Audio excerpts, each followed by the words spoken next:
I've heard that there is therapy for schizophrenia that is very effective when you balance the brain chemistry and work with the neurotransmitters. Yes. And also there are mineral imbalances that contribute to schizophrenia. Sometimes. If she were to have this kind of analysis done for her son, would that be helpful to him? If it is exciting to her to do so. At the same time, we are also accomplishing much of the same thing in what we have actually just given her, but in a different way. All right? Greetings, Bashar. And to you, good day. I'd like to explore something with you, if I may. Well, of course you may. As a child, I've always been interested in extraterrestrial phenomenon. Even though my parents weren't interested in it, I was just always gravitated towards it. It is my excitement. Yes. And well, many of you have extraterrestrial lives, and because you are not forgetting as much of all of who you are, many of you relate to the idea more quickly than the other generation does. I am aware of the incarnation that I have as a dolphin going on Sirius concurrently. But really my question is about 5 years ago, there was an experience that's kind of spun my wheels for a while. Spun your wheels, all right. And this incident happened with my girlfriend. We were living together, and one evening her allergies were acting up, and so she said, well, I'm going to go sleep on the couch so you can get some rest. And in the middle of the night, I woke up, went out to the couch, and she was gone. Yes. Blanket, pillow, everything was gone. Yes. And I was like, well, where'd she go? Yes. And a natural question. And my son happened to be visiting his mother that weekend, so he was gone. Yes. And so I thought maybe she went and tucked herself into his bed. All right. So I went by the door, and it looked like there was someone under the covers, but it ended up being all my son's stuffed animals that were piled under there. Oh, all right. So when I saw it appeared that there was somebody in there, and being she likes to pull the blanket over her head, I'm thinking, well, she just went in there, and so I went back to bed. Well, when I got up in the morning, she was on the couch. Yes. I was like, what are you doing back out here? She said, what are you talking about? I've been here all night. I said, no, you haven't. So I got up in the middle of the night, and you were gone. Yes. And I believe, for whatever reason, per her agreements and stuff, that she was interacting with extraterrestrials. Yes. And I was just wondering if you can elaborate a little bit about that specific incident. She was. Okay. Is that little bit enough? If you can if there's anything more, that would be good. But does she understand that she has hybrid children? Yeah. Well, yeah, she does. All right, then. She was interacting with those children, helping to train them for the upcoming assimilation agenda. That makes sense. Yeah, because she loves children, so that definitely makes sense. And as far as my own passion and my own joy, I'd like to have my own contact, and I know that on the timing of these things will occur when they need to, and many of you have already had certain kinds of contact that you simply don't remember yet because it's not time for you to remember them. Yeah, I've had several instances. I just don't remember the full details of all of them, yes. But I know there's been numerous ones in the last 6. Yes. So when you think you might be able to land, and we can chat. Us specifically? Yes. Sometime after your year of 2033. Okay. All right. There will be open contact before that with another species. We will not be the first to make open contact with your planet. Another hybrid civilization will. Those that we have referred to as the Yael. Okay. All right. Thank you, Bashar. Thank you. Bashar? Yes. We had a question from one of the News for the Soul listers regarding what you would like to share with us about what may be coming in the next year and what we perhaps can anticipate. As we have said, your year of 2010 begins what we have called the span. The 5 years of 2010 to 2015, in which there will be very specific kinds of alterations and accelerations in energy, and opportunities for the idea of true assimilation within yourselves and integration within yourselves of many of the things that represent your highest aspirations and your dreams, if you are willing to clear the path now. The idea being that you will begin to see many things come to light that have been hidden, and by your year of 2015, and we are again not saying exactly how this will come to light, but by year of 2015, the majority of the people on your planet will know beyond a shadow of a doubt that extraterrestrial life exists. And from that point forward, things will begin to accelerate in an extremely different way. But during this span, from 2010 to 2015, is your highest opportunity to ride the crest of the wave that we have talked about now for many, many years, as the threshold of 2012 pulls you like a magnet toward it, and as you cross it, and your momentum carries you all the way to 2015 through the span.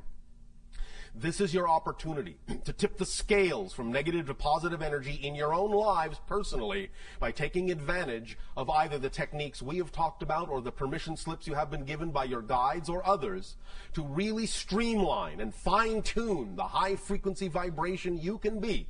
For as we have said in the past, and now more than ever, as you accelerate your frequency, as you upgrade your frequency, the slightest deviation, the slightest thing that is not aligned with the highest frequency will cause the entire mechanism to grind to a halt until you integrate it and rev it up again.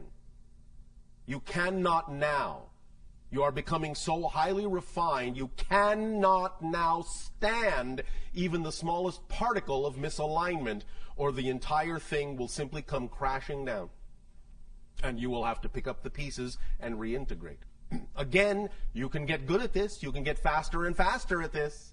But the idea is that through the span, there is very little leeway. It is, as we have already discussed with someone, like walking the razor's edge. The slightest deviation to one side or another will catapult and spiral you off in a direction that will allow you to experience cycles that you may no longer wish to experience.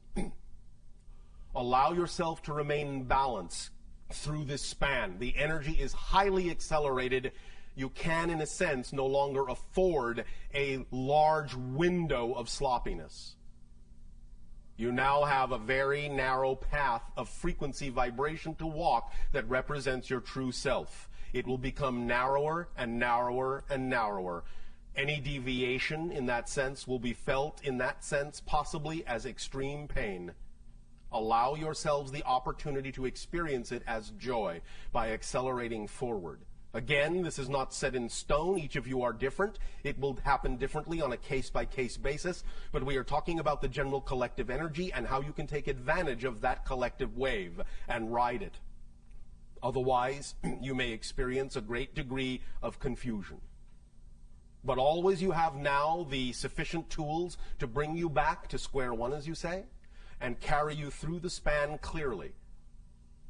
In that time, many things will crystallize. Many things will come to light. Many secrets will be revealed on different levels of what you call government agencies.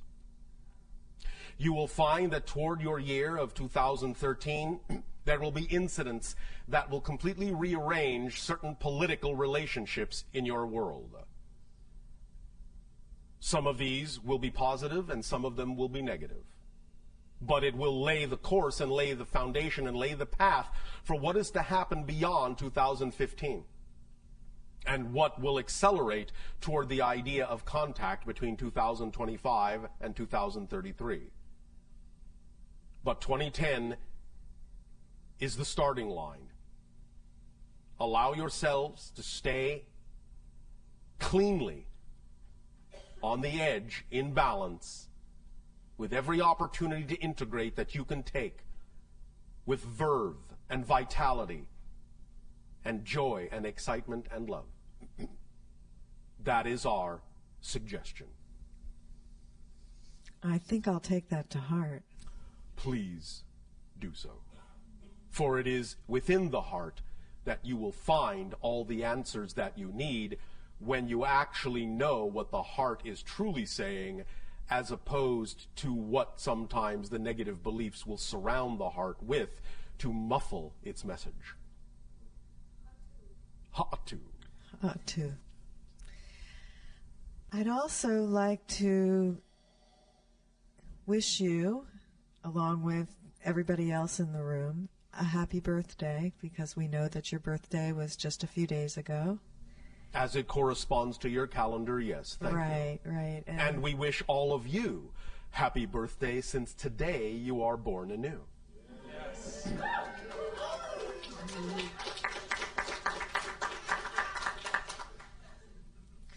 Thank you, Bashar. I'm going to turn this over to Kim now. Hello, Bashar. And a you good day. Recently, I was doing a cleansing fast. Yes, sir. And on the third night of this fast, when I went to sleep, I had an experience which was different than any other sleep experience I've ever had. It did not feel like a dream. It felt like a complete shift into an alternate reality experience. Thank you. I had absolute and full recall of all of the things in this reality. Yes. I was able to remember the past. Yes. And, I mean, I had a computer with writings that I'd done. I had a whole life, a family. It was just a totally alternate experience, but it was still in this body, or in a body similar to this Understood. body. And since then, I've had a couple other ones which I had a little bit less recall of. All right. But I was just wondering what exactly not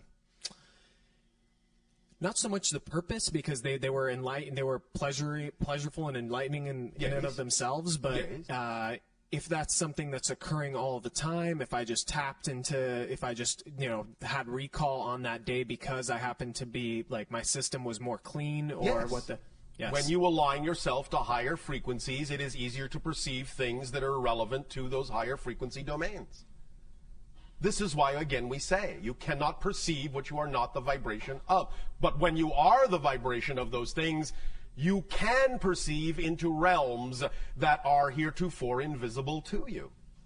And become aware of more of what you're all doing in different dimensions all the time right now. You become more aware of the grander life that you are living on multiple levels, holographically and simultaneously. As you integrate more of yourself on Earth, more of your personality components, and become a more holistic being and raise your frequency, you become more aware of the holographic components of your greater being as well. No surprise. I understand. Now, then my question, I guess, is Earth, is this Earth that we are in? Right now, right here? Right now, right here. As opposed to the one that was here a moment ago? Correct. All right. As opposed to the one that is here now? Yes. Oh, all right. What I meant is this, let's say this general apparent continuum. Yes.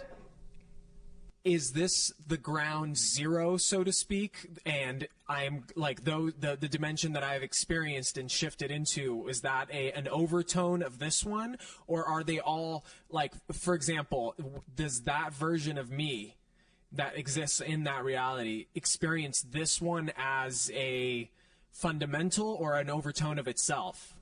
It depends. Sometimes it can experience it that way. Sometimes what you are calling ground zero is irrelevant to those realities, and they have no reason to perceive them.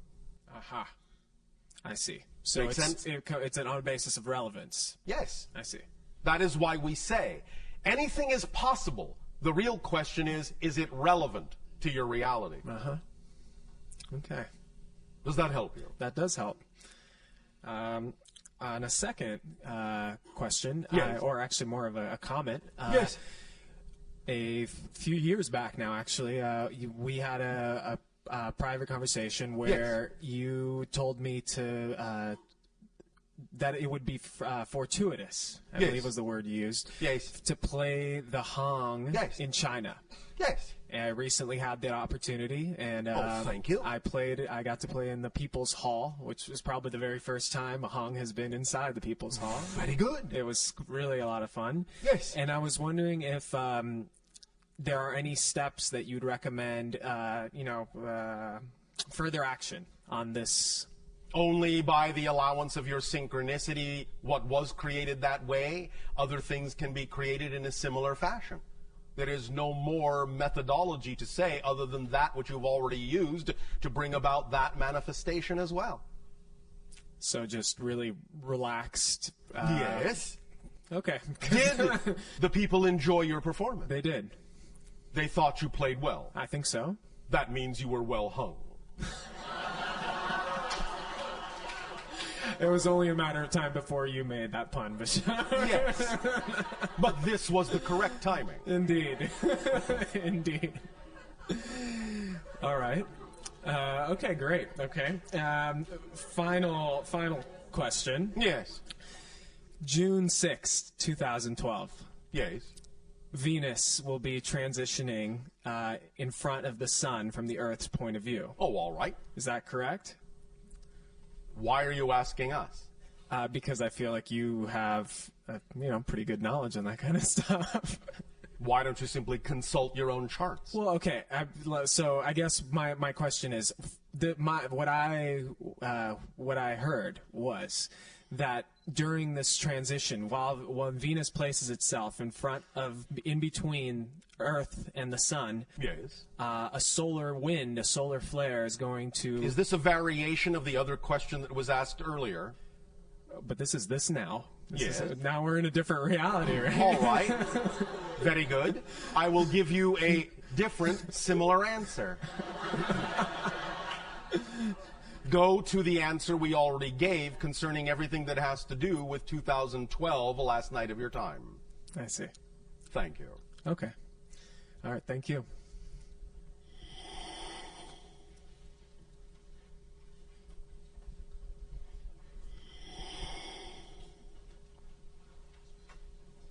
Hello, Bashar. And a you good day.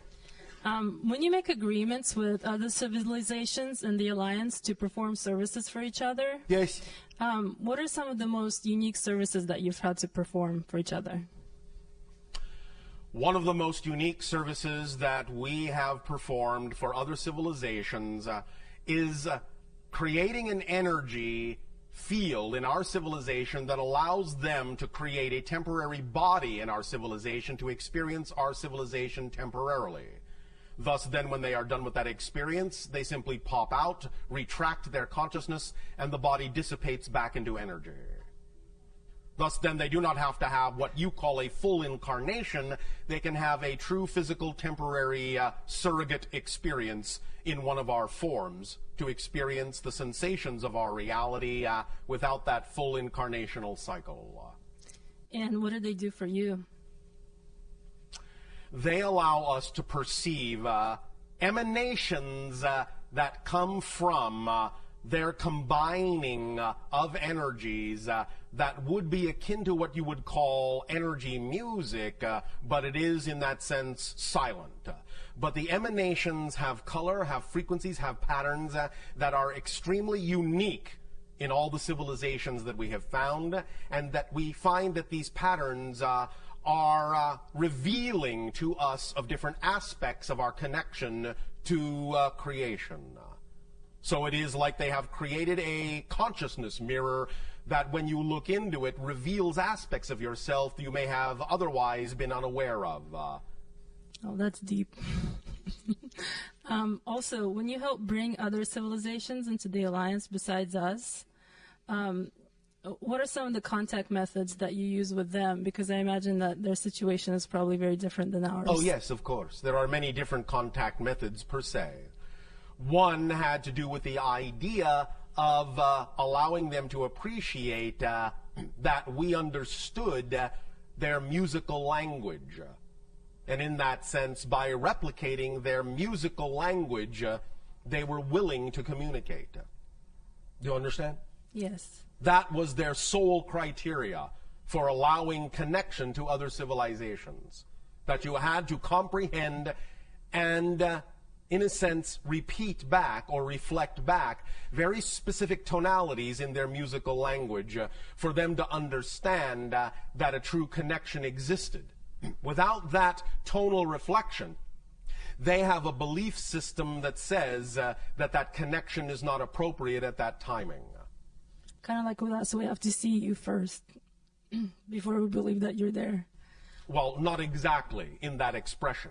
More the idea that we have to understand and experience that there is a piece of us in you before we will know that you know we are all connected. So if you are operating on that level, you will be able to show us that you're operating on that level by reflecting back to us the piece of us that exists within you. And when we see that reflection, we will know that you know we are all connected, and we will feel, in a sense, appropriate in strengthening the connection from that point forward. But without that reflection, they do not allow themselves to form a solid connection to that civilization. Okay, and for those civilizations that you've already brought over, Yes. what was their initial reaction to the first physical contact with Well, you? certainly they don't have all the same reaction. You understand? Right. It depends not only on a civilization by civilization basis, it often sometimes depends on the individuals that are first contacted and how they relate to their civilization. But generally speaking, open contact does not really occur until there is at least some measure of coherency and cohesiveness in that civilization. Thus then, even though there are a variety of ways that individual civilizations may respond to first contact, we only make that contact when we now know that the response will generally be positive and beneficial for the entire civilization. Nevertheless, one example of open contact was all individuals in that civilization all at once lying down on the ground facing skyward. This was their way of acting as intermediaries between their planet and the sky. It was their symbol for connecting what you would call heaven and earth. So when we appeared and they recognized that the timing had come for them to connect to beings from the stars, they all lay down on their backs and looked up at the sky as an expression of gratitude and thanks and readiness for acting as intermediaries between their world and the stars. Nice. Okay. One more thing. Yes, sir. You said that you learned from the Thuk how to make people forget that they met you. Yes. How were you able to figure out that they had this ability if you can't remember having interacted with them? As we explored our own consciousness and elevated our own frequency, knowing that something had happened even though we could not remember what it was our experience of what we call the watermelon seed effect. We knew something had happened, but our consciousness was prevented from knowing what had happened, and so we examined our consciousness until such time as we found a third direction to pitch our consciousness into that allowed us to awaken to the memory of those experiences. So they gave us the opportunity to look in a new direction we had never looked at before within our own consciousness. Was it with their permission? Of course. Oh. And what kinds of applications have the Thuk found for their ability? We are not allowed to share that information. Okay. Thank you. All right, thank you.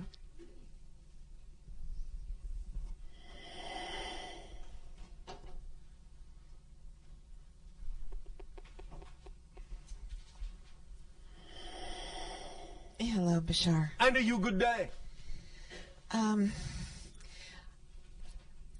I have been frustrated for a number of years by by the tremendous gaps and blanks in the history that we have access to Yes. in the public sense. Yes. And if you really get into it, the more you get into it, the more you realize so much of it makes absolutely no sense at Yes, all. well, there are many, many, many things that have happened on your world that most of you are completely unaware of, historically speaking. Well, my first question is, and forgive me, I know you've been doing these transmissions for such a long time, and you've probably answered this question in is all some right. way It is before. all right. But okay, I'm not familiar. So, That is all right. is there? Do you know of any reliable account that's accessible of that explains what happened since the development of the first hominid on the planet? I mean, what were the first? Can you talk a little bit about the first waves of migration or invasion of this planet, and of those civilizations that came? I suppose, I imagine there were several. Many millions of your years ago. And there were what have been loosely referred to in one of your ancient languages, Sumerian, a civilization known as the Anunnaki. They came, their precursors came, many millions of your years ago, when there was upon your planet the species that you understand now as reptilian or dinosaur. You understand? Yes. They took some of the genetic material of those beings and blended it with their own to create a kind of bipedal, hominid appearing type of being that many of you now recognize as reptilian extraterrestrials. But they do not interact with you in the way many of you have been taught to believe that they do. They were the first species transformed upon your planet long before what you call your own hominid species developed. This was what you call many millions of your years ago, approximately 72 million of your years ago. That is the first that we record of such incidents on your world. So, in other words, what you're saying is that there was no. I mean, the American Indians have a belief that the first, in a sense, the first presence on this planet was human, but not. That was the first presence within a particular age or era on your planet, not the first of all times. Well, what I was about to say is the first presence.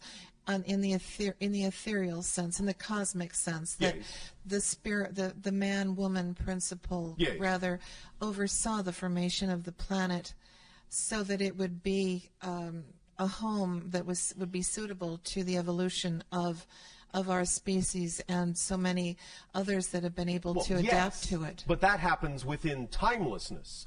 You are asking us about an actual historical timeline. So, in other words, your spirit is timeless. It exists eternally, always has, always will. There is no timeline to that. And so your spirit in that sense, your consciousness in that sense, what you wish to call your soul, witnesses the creation of everything. And the understanding of how its connection to everything will eventually play out in some form of space-time historical linear fashion.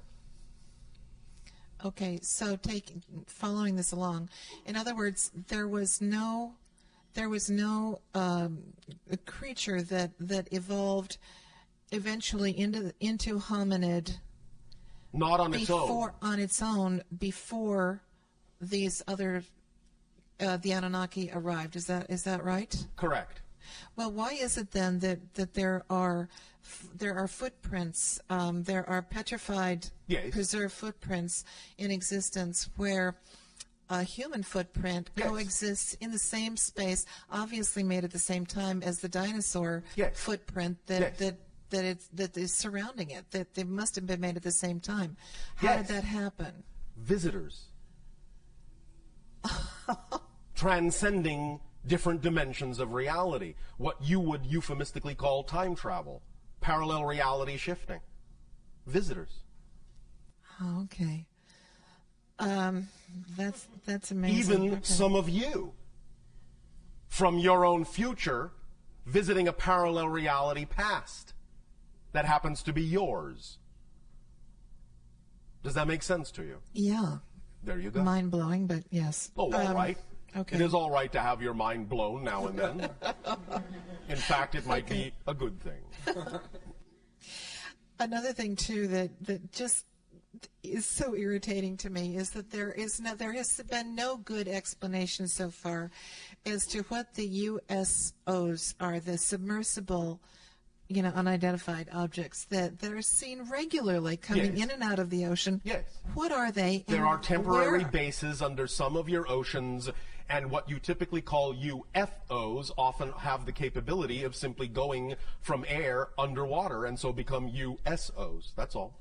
But what are these bases? Are they actually in underneath the ocean floor, or are they bases that exist in the water? Where do they go? Some of them, in that sense, will go into tunnels that are representative of actual physical temporary bases in the crust of your planet. Others, in a sense, will actually simply phase shift themselves and simply go through your planet. They just simply don't need to get out of the way. They don't need to go around your world. On their trajectory, they can simply go through your world. You understand?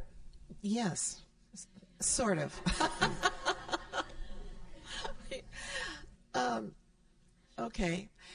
And I guess the other question I had was in the last few years, I've gone to a few outdoor concerts at the Greek Theater, the Hollywood Bowl, and I believe that I have been aware of the presence of, and this is pretty much the only time I've felt this, but I think I've been aware of the presence of ships in another dimension above the amphitheaters. Sometimes that is the case. As we said, there are observations being made, and there are, in that sense, observations being allowed from time to time to test the observation capabilities of your people.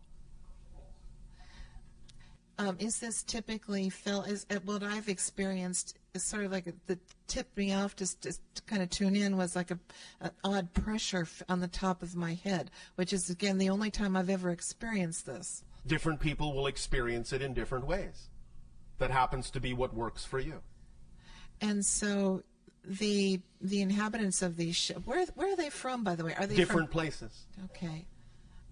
And are they then, they're testing to see if we pick up on their being there too? Oh, okay. To gauge whether you are ready for contact.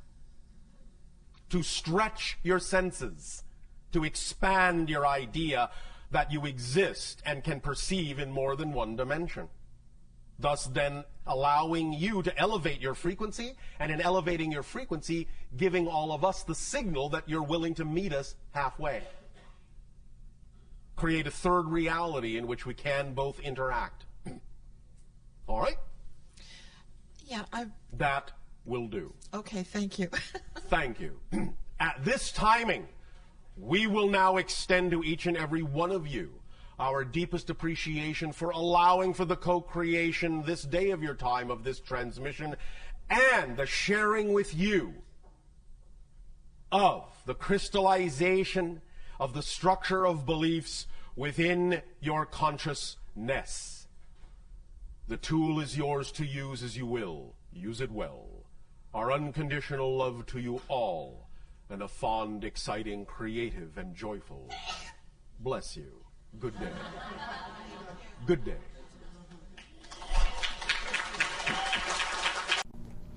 Hi, Bashar. And to you, good day. Thank you so much for this workshop and for last night. You are welcome. I have a friend who has been attending your seminars and sessions for many years. Yes. And he decided that his excitement was to spend all of his time studying this information to find out his true excitement in life and what he wants to do. All right. So he gave up... His excitement is to find out what his excitement is. Exactly. I see. All right. So he gave up his job. He moved back east to live with his father. Yes. He's been living there for 2 years. Yes. And all he does every day is listen to your tapes and meditate. All right. And he's now at a position where his father is going to be moving to a small home where he's now going to be basically on the street with no money or anything. I suppose he will find that exciting. Yes. And what I'm finding is that some judgment is dipping into my belief system. Why?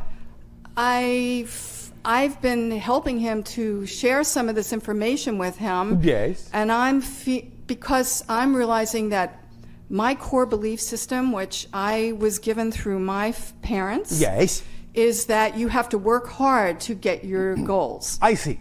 And I do work very hard, but Yes. it's also my play. Yes.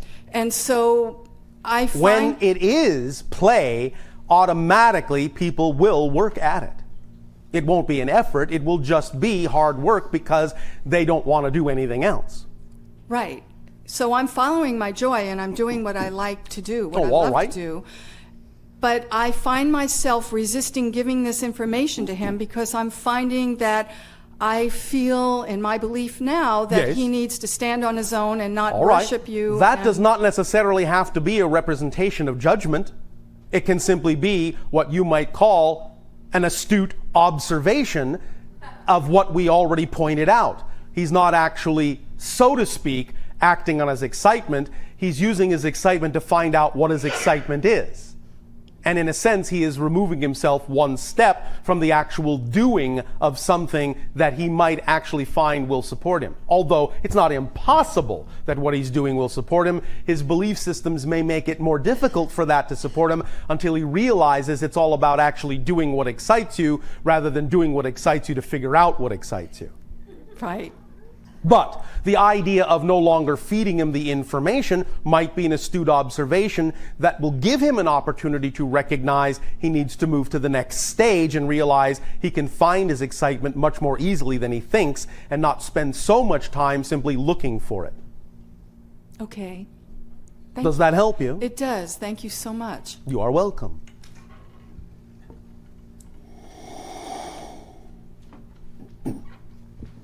Hello. And to you, good day. Thank you. It's my first time here, so I'd like to ask you some questions if I could. Oh, all right. I'm supposing that you can ask the questions. Yes. Yes. I'll just rattle them all off. Rattle, rattle. All right. Rattle away. Okay. One is I would appreciate it if you could give me more clarity on what you mean by definition. Yes. In other words, the definition, I would appreciate that. All right. The other is some examples of like core beliefs Yes. of what right. those might be. All right. And then another would be how to, in other words, when you talk about following your excitement, Yes. is it, that one should then follow what excites them and just keep moving in that direction? Is that what you're... Yes. Okay. Because excitement, by definition, is the actual physical translation of the vibration that represents your true core being. So anything that brings with it the highest level of excitement, love, creativity, passion, is actually the thing to take action on, no matter what it appears to be, no matter in what form it comes, because excitement is the thread that leads you to more of yourself and leads you to all other things that can manifest in your life in an exciting way. So follow that excitement. By acting on it, yes. Mm-hmm. By acting on it. That's the thread to follow. Not how things look on the surface, not what the ego thinks is connected as the next thing you're supposed to be doing, but the things that come to you that contain the highest joy is the signpost, is the marker of the next thing to do. And even though it may not, from your physical mentality point of view, seem like the quickest path, it actually is. Right, so ironically, although the parents in my personal situation did not encourage that at all, they basically said, follow your duty in a sense. Yes. Follow what is expected of you. Yes. As opposed to... Yes. So, okay. Now, sometimes it may dovetail with your excitement, but on your planet very often it doesn't. Correct. All right, so... Now, yeah. The idea of definition is simply that we are talking about ingrained belief and finding out specifically what that belief is, how you have defined your relationship to any given situation. Who you think you are in relation to what's happening in your life is basically what we mean by your definition of yourself in that situation. And the example would simply be that as you experience things, you have either certain kinds of reactions or responses to them emotionally. You follow me? Yes. All right. And those emotional responses are completely derived from your definition of who you are in relation to that thing. So on a very simplistic level, If you are in a situation, you find yourself having what you typically as humans call a negative emotional reaction or experience to it, that's primarily because the definitions you have about yourself are allowing you to color your energy in that way. And those definitions are primarily probably out of alignment with your true being. If you experience a response that is joyful to the situation, or at the very least neutral, then most likely your definitions are in harmony with your true self. Who you define yourself to be in relation to that thing is more aligned, more harmonious. A core definition in a situation can be something along this line. Let us say a person feels that they are having negative emotional experiences with regard to the idea that they are struggling to create what they call abundance in their life, and they find it difficult to do so. The idea may be that when they get down deep into their definitions, they may discover that they have been taught conflicting beliefs. In other words, on one hand, the parents may have said, "You will never really be successful unless you are rich." On the other hand, they may also have been taught to believe money is the root of all evil.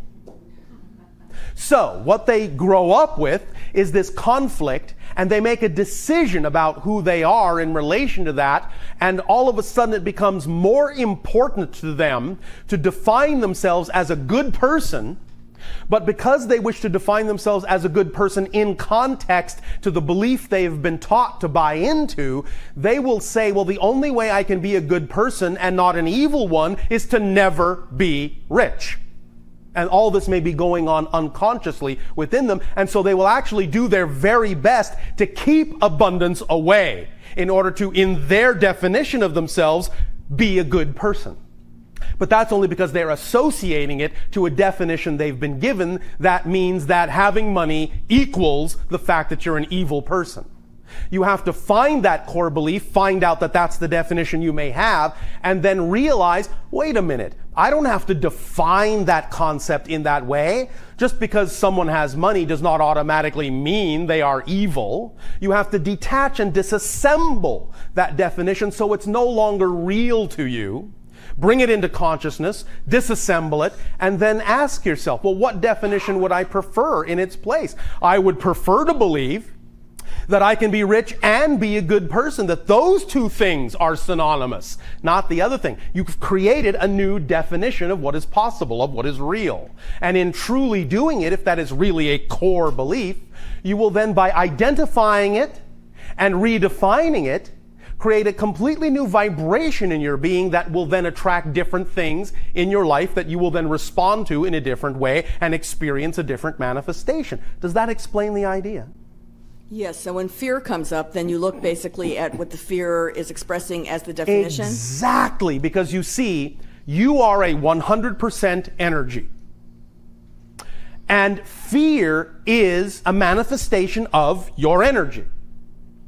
You experience that energy as fear by knowing that you have, or by understanding that it's only experienced as fear because it's being run through or being flowed through definitions that are out of alignment with your true self. You experience the very same energy as joy when you then run that energy through belief systems and definitions that are in alignment with your true self. Your true self being an aspect of creation who is unconditionally loving and loved. And so when you have definitions that are out of phase with that, vibrationally out of phase with that, your energy in that sense, its vibrational frequency will become, for lack of a better term, distorted. And you feel that distortion as the emotion you call fear. But that's a good thing, because if you do have those distortions, fear is the alarm bell that knocks on your door and wakes you up and says, hey, I'm letting you know in no uncertain terms, because you can't ignore me, that you have a definition that's out of whack, out of alignment with your true self. And so I'm giving you an opportunity to find out what that is, and therefore the fear has served a positive purpose. And using fear that way, redefining fear in a good way, in a positive way, is the first step toward changing definitions all the way down the line. Anything that comes to you is a messenger with information about more of who you are. And if you use every experience that way, by redefining it that way, then you will experience it that way, and it will take you further and deeper into yourself to discover more and more and more of what it is that makes you tick as a personality. Because your personality is a construct built up out of the definitions you believe are most true. And definitions always give rise to emotions, which always give rise to behavior. You cannot express a behavior without having a feeling, and you cannot experience a feeling without having a definition. If I say to you, you are ashkuda, how do you feel about me saying that about you? Fine. Well, not really one thing or another, because you don't really have a meaning for the word, do you? No. So you see, if I say, just an example, you're stupid, obviously that starts bringing up feelings in people, because you have given a meaning to the word and made it real. But if stupid becomes as meaningless as ashkuda to you, you will not react.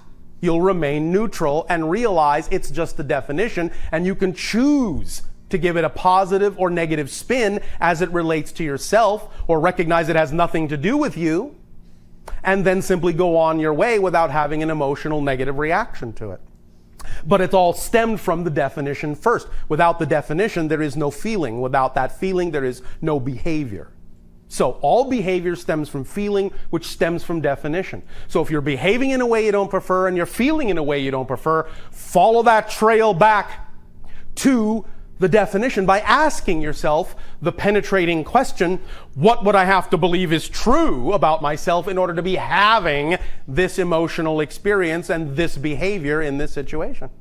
And that will be the first step towards disassembling that definition and digging down deeper to the core, because there may be something else under that that will support that idea. So, going back to the idea of the definition that equated being evil with having money and moving things away from yourself that would cause abundance, there may even be a deeper belief that allows you to perpetuate that allows you to even consider that belief as being real. And the deeper belief may have to do with things like your own sense of self-worth. Well, I may intellectually understand that it doesn't mean you're automatically evil when you're rich, but I still can't seem to break through that idea of attracting abundance to myself. Well, maybe there's a deeper core issue even underlying that has to do with believing whether or not you're even worthy to try. You understand? Mm-hmm. Is this helping clarify the idea? Yes, it's helping to clarify the idea, and then the best way then to handle that is to then look and see what those beliefs are. Well, yes. I mean, the best way is whatever is your way. We are giving you ideas that you can use as tools, but of course your imagination will adapt them.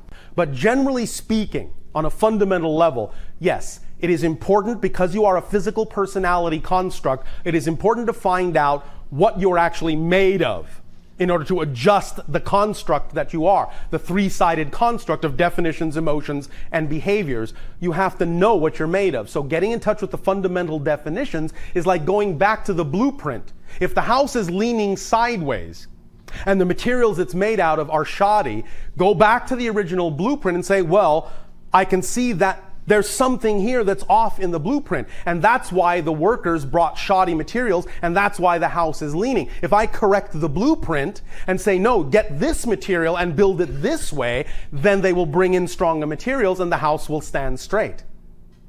You follow me? Yes, and then start acting as if, in other words. Well, of course, because it is. You act as if because it is.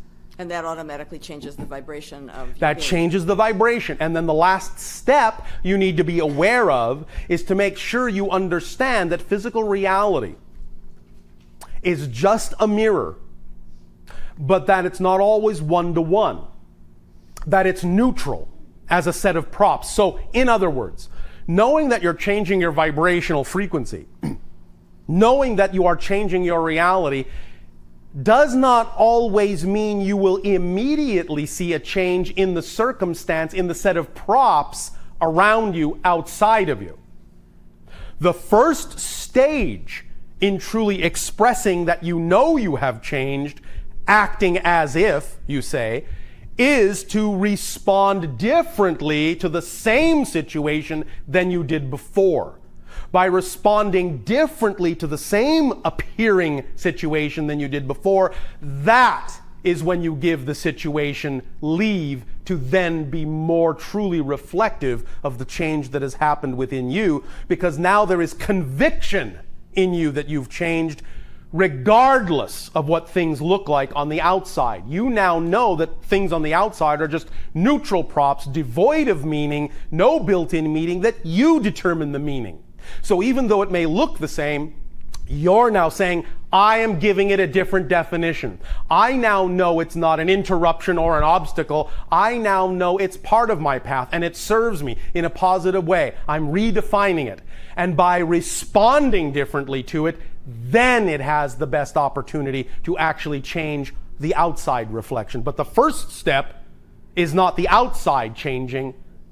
The first step is knowing and behaving as if you truly are different in relation to what's going on outside. So because there really is no outside. To change for change itself rather than for outcome. Yes, exactly. When you change for change itself, the paradox is you change the outcome. When you change for the outcome, you've never really changed. Thank you. Does that help? Yes. Thank you.